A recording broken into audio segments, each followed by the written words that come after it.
महाराज का आगमन होता है। जब सूत जी महाराज को इन ऋषियों ने देखा तो प्रणाम किया और प्रणाम करके निवेदन किया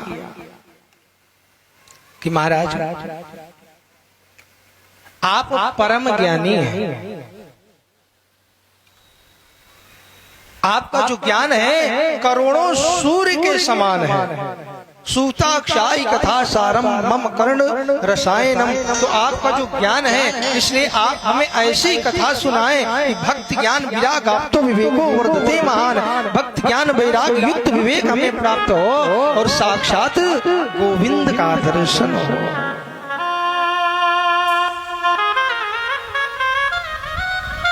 सूत जी महाराज ने जब सुना तो सूत जी कहने लगे, अरे महाराज अभी मेरी अवस्था ही क्या है, आप तो इतने वृद्ध और इतने परम ज्ञानी और आप मेरे से कह रहे हो कि आप हमें कथा सुनाएं। तो शौनकादि ऋषियों ने कहा, महाराज आप भले ही हमसे आयु में छोटे हैं लेकिन परम ज्ञानी हैं, आप सुखदेव जी महाराज के शिष्य हैं, इसलिए हम आपसे निवेदन करते हैं कि आप भगवान की कथा का पान कराओ। जब सूत जी महाराज ने सुना, उनके भाव को देखा तो कहने लगे, महाराज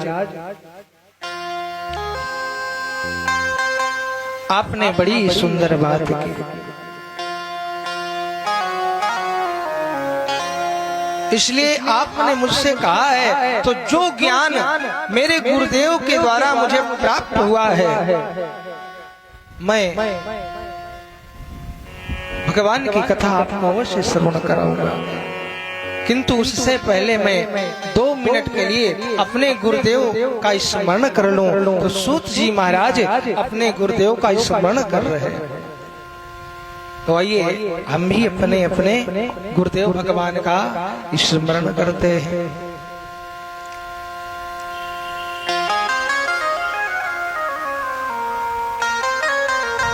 यम प्रव्रजन्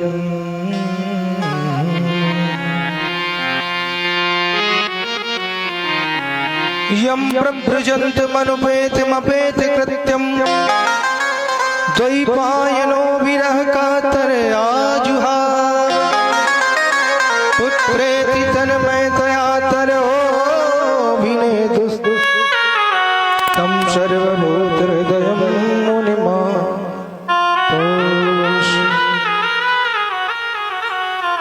सुखदेव जी महाराज का ध्यान किया और फिर कहने लगे कि महाराज काली व्याल मुखग्रास त्रास निर्नाश है तबे श्रीमद्भागवतम शास्त्रम कलो किरेणुवा शीतम। कितनी सुंदर बात है कही। सूत जी महाराज कहते हैं कि ऋषियों काल व्याल प्रत्येक मनुष्य काल का ग्रास बना हुआ है। यदि जन्म हुआ है तो मृत्यु निश्चित है, मरना पड़ेगा।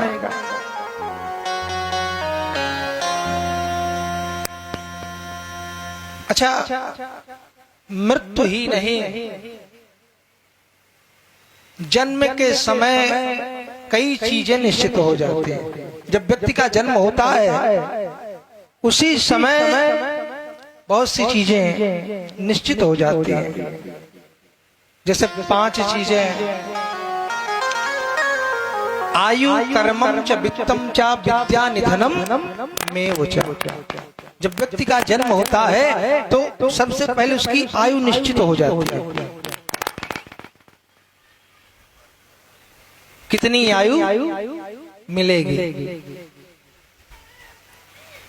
आयु, दूसरा कर्म, कर्म भी निश्चित है। तीसरा वित्त, वित्त वित्त माने धन,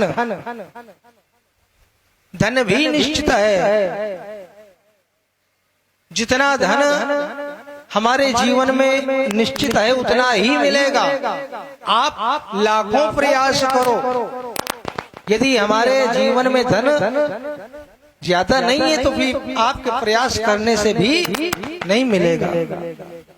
आप विचार करो, 8 घंटे 12 घंटे फावड़ा करने वाला कितना कमाता है? 400 रुपए 500 एक दिन का अपना परिवार पाल रहा है। और कुछ लोग हैं जो कुछ नहीं करते हैं, घर में पड़े रहते हैं, मोबाइल से बिजनेस चलता है ना? उनके पास धन आ रहा है। क्यों? क्योंकि निश्चित है हम कितना भी प्रयास करें, यदि हमारे जीवन में धन निश्चित नहीं है, ज्यादा नहीं है, तो लाखों प्रयास करने के बाद भी धन मिलने वाला नहीं है। लेकिन ये बात सुनकर ये मत समझ लेना कि